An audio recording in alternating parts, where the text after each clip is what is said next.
ভারতের প্রধানমন্ত্রীর নেতৃত্বাধীন সরকারের 12তম বর্ষপূর্তি উপলক্ষে আগরতলার জিবি এলাকায় এক সাফাই অভিযানের আয়োজন করা হয়।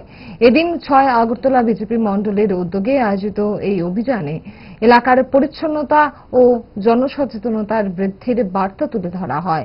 সাফাই অভিযানে উপস্থিত ছিলেন বিজেপি সদর শহর জেলার সভাপতি সহ দলের অন্যান্য নেতাকর্মীরা অংশগ্রহণ করেন।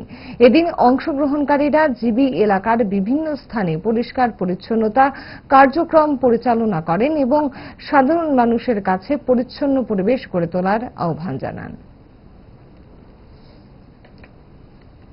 জানেন, আজকে 7 তারিখ আমাদের দেশের যশস্বী প্রধানমন্ত্রী নরেন্দ্র মোদীজির ভারতবর্ষের প্রধানমন্ত্রী হিসেবে আজকে ওনার 12 বছর শাসনকাল পূর্ণ হয়েছে।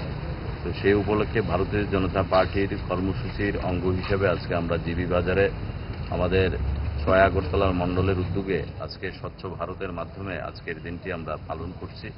আমাদের সদর জেলার বিভিন্ন মণ্ডলে এবং বিভিন্ন বুথ এবং শক্তি কেন্দ্রে এই স্বচ্ছ ভারত অভিযান চলছে। তারই কর্মসূচির অঙ্গ হিসেবে আজকে আমরা এই জায়গায় সামিল হয়েছি।